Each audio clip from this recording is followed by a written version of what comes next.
Okay, so when you picture Britain, say early 20th century, you probably think undisputed global power. Right. Absolutely. The whole empire upon which the sun never set image.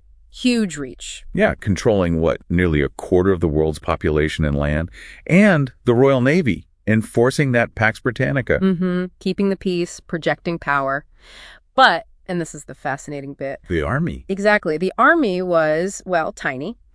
Just over 250,000 men in 1914. Built for policing the empire, really, not fighting a massive European land war. Right, not against those million-strong conscript armies you saw in France or Germany. It's a real paradox. So that's our mission today. We're doing a deep dive into how Britain, despite starting with that vulnerability, managed to win 2 world wars. And it wasn't just Britain alone, was it? We have to look at the empire, the allies. Definitely. We'll uncover those monumental contributions, some surprising, and also maybe the ironic cost of it all. How these coalition victories actually impacted the empire itself.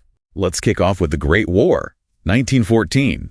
Britain's initial situation was pretty dire. That British Expeditionary Force, the BEF, professional soldiers, but only about 150,000, quickly overwhelmed. Didn't the Kaiser call them a contemptibly small army? He did, which highlights the desperate need for manpower fast. And the empire stepped up almost immediately. Yeah, the professional Indian army was crucial. 240,000 strong, ready to go. They were like the first responders. Arriving on the Western Front, when? September 1914. That's right. Just in the nick of time, really, flooding gaps before Britain's own volunteer armies could get there.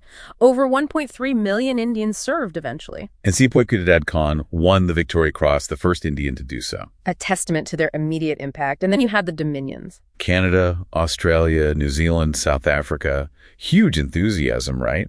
Astonishing volunteer rates. Totally. Australia saw something like 38% of eligible men volunteer. Massive commitment. Over 1.5 million troops came from the Dominions and other colonies combined. And their impact on the battlefield was significant. Oh, absolutely. Think of the Canadians, the shock troops at Vimy Ridge. And the Anzacs, Australia, New Zealand, Gallipoli, of course, but also the Western Front, places like Fromelles, the Somme. Forging national identities through incredible sacrifice, really. Yeah, beyond Europe. Indian and Dominion forces were often the main combatants in places like Mesopotamia, Palestine, taking German colonies in Africa. But it wasn't just soldiers either, was it?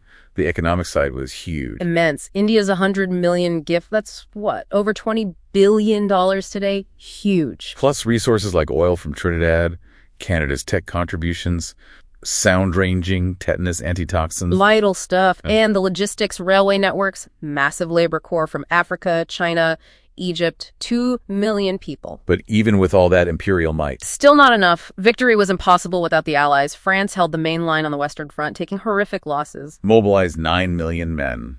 And Russia. Russia forced Germany into that critical two-front war, bleeding the Central Powers until 1917. And then the U.S. entry, April 1917. Decisive. The financial muscle, the industry, and crucially, those 2 million fresh American troops. That really tipped the balance. Okay, let's jump forward. World War II. That whole Britain standing alone idea in 1940-41. It's powerful imagery, the Blitz spirit, but it simplifies things. Right. It wasn't just Britain. It was the 500 million people of the Empire and Commonwealth fighting. Look at the Battle of Britain pilots from 16 different nations involved. And those first wins in North Africa, a Commonwealth army, British, Indian, Australian, New Zealanders. And the Royal Canadian Navy was vital in the Battle of the Atlantic. Plus, even before Pearl Harbor, the U.S. support was critical. Absolutely crucial. That destroyers for bases deal in 40, and then Lend-Lease in March 41. Which basically rescued a near-bankrupt Britain. It underwrote the whole war effort, really, financially indispensable. And the Commonwealth's direct contribution was just staggering. Canada. Canada became a real middle power. Mobilized 1.1 million, a huge industrial output, the billion-dollar gift in aid. Hosted the British Commonwealth Air Training Plan, too. Yeah. And their forces were key in the Atlantic, Italy, Normandy. Juno Beach, and Australia, New Zealand, South Africa, vital in North Africa, the Pacific. The Rats of Tobruk, Australians holding out against Rommel. Iconic. And fighting Japan, like at Milne Bay, then Italy, too. But India's contribution, You mentioned it for WWI, Yeah. but WWII. Even bigger. Over 2.5 million volunteers. Yeah. The largest all-volunteer force in history. Wow, 2.5 million. Indispensable. North Africa, Italy, Monte Cassino.